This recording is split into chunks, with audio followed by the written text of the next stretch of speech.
तुलसी तहाँ न जाइए चाहे कंचन बरसय में।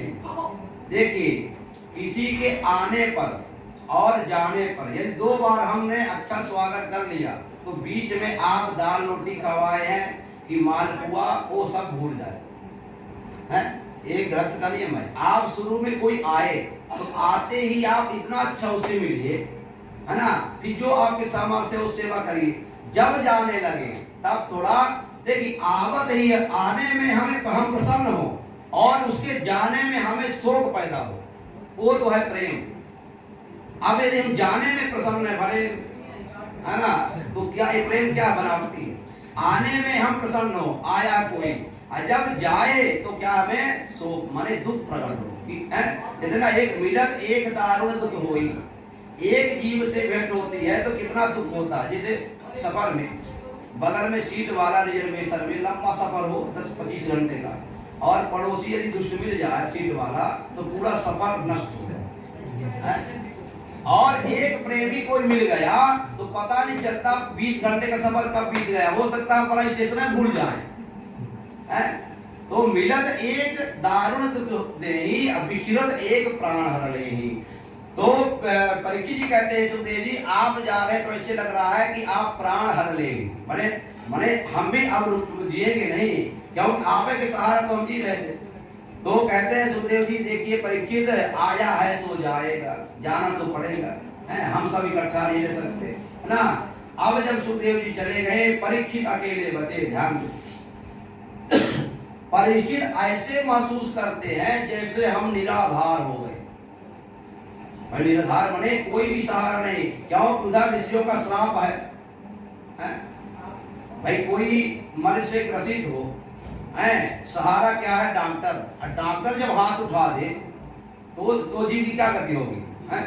वो तो मतलब सहारा उसका टूट गया। अभी सहारा ही चलो नागपुर जाए, कानपुर जाए, है ना। और इसके बाद जब वो खुद कह दे डॉक्टर, तो उसी स्थिति परीक्षित की उधर श्राप है सिंगी ऋषि का, वो तो कहीं जाएगा नहीं। और जो श्राप से बचाने के लिए बैठे थे बेचारे वो भी चले गए। अब किसके सहारा?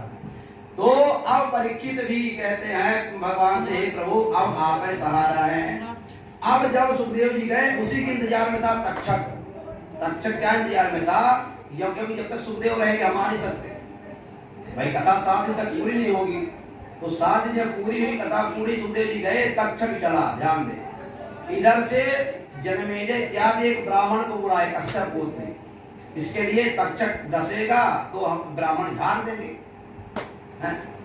तो अब जब तक्षक चले, ब्राह्मण से भेंट हुई, रास्ता में भेंट हुई, तो तक्षक कहते हैं कि हे ब्राह्मण कहाँ जा रहे हो? ब्राह्मण कहते हैं जहाँ आप जा रहे हो। बोले किस लिए जा रहे हो? वही स्थिति जो शंकर जी या द्वारकाधीश की हुई। तो तक्षक कहता हम डसने, ब्राह्मण कहता हम झाड़ने। तो झाड़ लोगे? ब्राह्मण कहता हम ब्राह्मण है? तो प्रैक्टिकल हो गया, प्रैक्टिकल हो गया क्या? एक वृक्ष में तक्षक हम डस रहे हैं, वृक्ष सूख गया। अब ब्राह्मण ने जल लिया, मंत्र पड़ा, और जब जाला तो पेड़ पुनः हरा भरा हो गया। तक्षक को लगा गया ये ब्राह्मण तपस्वी है, ये ठीक कर देगा। तो क्या कहता है तक्षक, हे ब्राह्मण देवता, इसमें बहुत धन भरा हुआ है, इसके नीचे आप धन लो और जाओ। आपको जनमेजय क्या देंगे? राजा को झाड़ोगे धन न मिलेगा, तो वहां परिश्रम करने क्यों जाओगे? यही आपको धन है। अब ब्राह्मण लग गए धन में। ध्यान दे, 7 चीज कभी नहीं भरती है। भरती है इसका मतलब नहीं है आप भर नहीं सकते हैं, इसका अर्थ का अर्थ न समझे, उसको हम भर नहीं सकते। कौन सा चीज है? पहले में आता है ब्राह्मण, अग्नि यमो राजा, पयोधि उदरम गृहम। पहले सब में ब्राह्मण है। ब्राह्मण को हम भर नहीं सकते, क्योंकि ब्राह्मण जो मंत्र बोलता है वो मंत्र की कीमत क्या हम दे सकते हैं? तो ऐसा नहीं कि ब्राह्मण संतोषी नहीं है, ब्राह्मण को हम भर नहीं सकते हैं। ब्राह्मण पहला। दूसरा क्या है? अग्नि। अग्नि को कितना भी आप आहार दो, अग्नि जलाना बंद नहीं करेगी। ब्राह्मण को कितनी भी दक्षिणा दो, ब्राह्मण मना नहीं करेगा। अग्नि को क्यों? भाई लंका जब जलने लगी तो हनुमान जी यदि समुद्र में न कूदते तो पूरा विश्व जल जाता। अग्नि किसी को छोड़ती नहीं है, इसलिए हनुमान जी समुद्र में डूबे। तो अग्नि कभी मना नहीं करती जलना। दूसरा ब्राह्मण अग्नि। तीसरा है यमराज। यमराज यहाँ इतने लोग मर कर जाते हैं, इस कोरोना काल में इतने लोग गए, लेकिन यमराज कभी कहा मरना बंद कर दो। यमराज को कहना चाहिए, जैसे अस्पताल में बोर्ड लग जाता है अब बेड खाली नहीं है, मरीज आना बंद। लेकिन यमराज के इतना बड़ा हाल है, बेड है वहां कि यहाँ अरब लोग चले जाए एक साथ तो भी वहां स्थान है। तो यमराज कभी मना नहीं करता है कि मरना बंद करो। ब्राह्मण, अग्नि, यमो। चौथे नंबर में राजा आता है। राजा चाहे कोई भी हो, भाजपा कांग्रेस चाहे हो, चाहे सपा चाहे वो कभी बिल लेना बनने, हम लोगों को बिल देना पड़ेगा, हम लोगों को पेट्रोल खरीदना पड़ेगा, कोई फ्री नहीं कर सकता। इधर से अगर दे रहा 2 पैसे तो 2-4 पैसे, इसलिए राजा जैसा बंद कर देगा तो उसके राजपाट बंद हो जाएगा, उसकी गलती नहीं है। राजा जैसा नहीं करेगा तो कहां से सुविधा दे सकता है। तो राजा। पयोधि माने समुद्र। समुद्र में इतनी नदियां मिलती हैं लेकिन समुद्र कभी उफान नहीं लेता है। चाहिए ना, वैसे आप किसी पात्र में पाइप लगा दिए तो भरने के बाद पात्र उफान ले लेता है, भर गया। तो जब इतनी नदियां अब परमानेंट बह रही हैं तो समुद्र को उफान लेना चाहिए कि नहीं लेना चाहिए। चलो है, साल 2 साल 4 साल 10 साल, तो समुद्र इतना गहरा है कि सब नदियों का जल आपस में सोख ले सकता है, वो उफान नहीं ले सकता, इतना सामर्थ समुद्र में है, तो कभी नहीं भरता। ब्राह्मण, अग्नि, यमो, राजा, पयोधि। 6वां नंबर है उदर माने पेट। जब से हम आपका जन्म हुआ, जब तक संसार में रहेंगे, सुबह से शाम तक खाना बंद नहीं हुआ है, ब्रेकफास्ट और लंच तक अभी है, और अंत तक बंद। माने पेट भरने का अर्थ क्या है, हम दोबारा भोजन ना करें। तो 6वां नंबर पेट। पेट कभी नहीं भरता। सुबह खाए तो दोपहर भूख लग गई, दोपहर खाए तो शाम को लग गई, शाम को जब खाए सुबह, भाई भरने का मतलब क्या है, दोबारा खाली ना हो। 6 चीज हो गई। 7वां नंबर है गृहस्थी। गृहस्थी में आप कितना भी लिस्ट बनाकर सामग्री लाइए, प्रैक्टिकल करिए अपने घर में, जब आप बाजार से आएंगे तो एक बार एक चीज जरूर भूल जाएगी। सब सामग्री लाए तो पता चला कि सिलेंडर है खत्म है। माने गृहस्थी तो नहीं पड़ी है, इतनी सामग्री है कि कितना भी लिस्ट बनाओगे, अरे अब आप सब सामग्री लाए, पता चला कि आप जो है मच्छर मारने वाली अगरबत्ती नहीं जाए। अब सामग्री कोई लिस्ट की चीज नहीं है, लेकिन जब शाम को मच्छर आक्रमण किए तब ध्यान आ गया, बाजार से सब आया, लेकिन तो 7 चीज कभी बढ़ती नहीं है। 3 चीज का कभी अर्थ नहीं होता, ध्यान दे। 3 चीज का कभी अर्थ नहीं। क्या? अजायुद्धम, अजायुद्धम, ऋषि श्राद्धम, और पति पत्नी का झगड़ा। ये बकरी आपस में जब लड़ती है तो लगता है एक दूसरे की आंख फोड़ देगी, है ना। वो जब लड़ती है आपस में लगेगा एक दूसरे की आंख, लेकिन उसका परिणाम किसी की आंख फूटती नहीं। अजायुद्धम। ऋषि श्राद्धम, ऋषि का श्राद्ध करो, क्या मतलब है, जो गृहस्थ में नहीं है ऋषि हो गया, उसको श्राद्ध से कोई मतलब नहीं है। और पति पत्नी का झगड़ा, इसमें जो तीसरा बोला वही भी दुश्मन बना। सुबह लड़ाई, शाम को मिलता, तो 3 का कोई अर्थ नहीं निकलता है। हे सुखदेव जी चले गए। अब परीक्षित के लिए जब तक्षक आया, ब्राह्मण लग गए धन में, और अब वो तक्षक ही ब्राह्मण बन गया, क्योंकि पता है तक्षक को प्रवेश नहीं मिलेगा। तो जो भृगवंशी आ रहे थे वो ब्राह्मण, तो तक्षक क्या है, ब्राह्मण बन गया और फल लेकर गया। जब सबने स्वागत किया, आइए ब्राह्मण देवता, तो तक्षक क्या पूछता है, अभी तक्षक नहीं आया है, स्वयं तक्षक, स्वयं तक्षक है। देखिए जब भगवान की माया है तब तक्षक खुद कहता है तक्षक नहीं आया। भाई चोर अगर आपसे कहे चोर नहीं आया, आप उसको साहू मानेंगे नहीं मानेंगे। चोर यदि कह दिया चोर अभी नहीं आया, तो आप उसको चोर कहीं मानोगे, वहां ध्यान नहीं जाएगा कि चोर हो सकता है।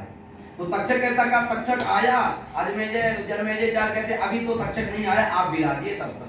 तो तक्षक कहता है थोड़ा हम महाराज से मिल ले। आएगा तब ठीक है, तब तक मिल ले, क्या समाचार है, 7 दिन में क्या कष्ट है, हम तो झाड़ने आए हैं, जब वो डसेगा तब ना झाड़ेंगे। अब जब मिलने गया तो मिलने के लिए वहां सब पाबंदी लगा रखे थे, कोई मक्खी तक अंदर ना जाए। भाई परीक्षित का इतना मने पहला था मक्खी न जाए, लेकिन अब झाड़ने वाला, अब घर में सबको प्रवेश वर्जित है, पर पंडित जी और डॉक्टर तो वर्जित नहीं रहता है। मरीज जहां अंदर लेटा वहीं डॉक्टर जा सकता है, कोई उसको मना नहीं। पंडित जी कहीं भी घर में चले जाए, कोई घर में है, तो पंडित और डॉक्टर जो क्या होते हैं वो घर के हैं, है ना। अब वो डॉक्टर पंडित जी की वो है, वो कैसे वो मरीज मान के यहाँ रहता, वो उनका आचरण है। तो अब उधर डॉक्टर झाड़ने वाले अंदर गए, ध्यान दे, जो फल लिया जो तक्षक ब्राह्मण बना हुआ, वही फल से तक्षक जो है प्रकट हुए, वही तक्षक फल से प्रकट हुए। और जब डस दिए परीक्षित को, तब वहां हाहाकार हुआ कि तक्षक कर दिए। तब तक में वो जो है वो तो पहले ही जा चुके थे।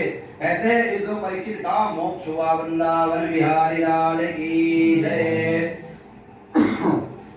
एक कथा यहाँ पर आज विश्राम, कथा का कभी समापन नहीं होता, ध्यान दे, कथा कभी समाप्त नहीं होती है, ये हम आप मन में बैठा लें।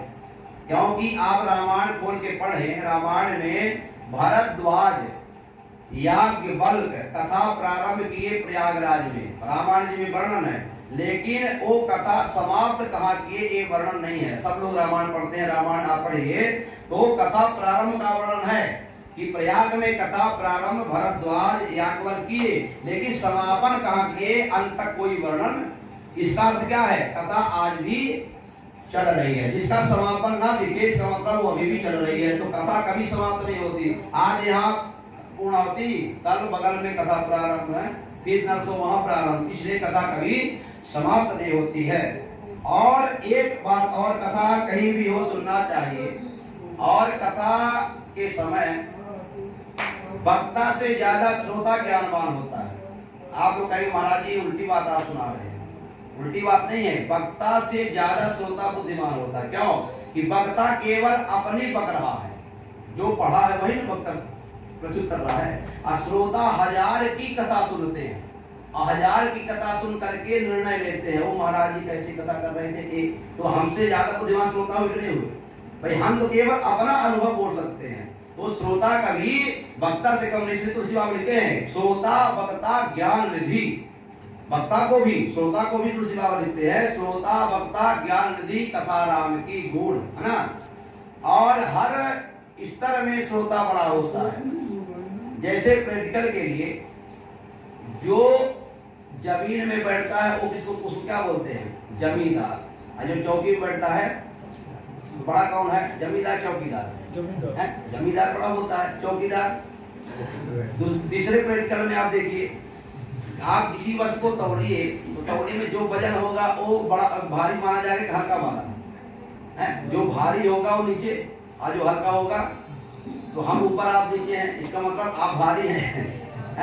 मैंने वक्ता से हमेशा श्रोता बड़ा होता है, वक्ता पे कभी नहीं सोचना चाहिए। वक्ता जब कथा करे ये न समझे कथा में कोई भी बड़ा से बड़ा विद्वान आ सकता है, तो कथा वक्ता को ऐसे समझ के कथा करनी चाहिए कि हमारे द्वारा वाणी से जो है ऐसे शब्द का उच्चारण ना हो कि कोई श्रोता वो अच्छी ना लगे, है ना। तो यहाँ 7 दिन में जो कथा यहाँ बांटी गई, तो यदि जो सबको अच्छी लगी तो ग्रहण करना, नहीं वापिस कर देना, हम फिर भगवान को वापिस कर देते हैं। कहते हैं प्रभु ये कथा जो आपकी हमने कहा तो श्रोताओं को अच्छी नहीं लगी, इसलिए आप वापिस करिए, और जो अच्छी लगे तो अपने पास स्वीकार करें। अब 2 मिनट भगवान का नाम, इसके पश्चात जो है आरती करें। है भजो गोविंद गोविंद गोविंद।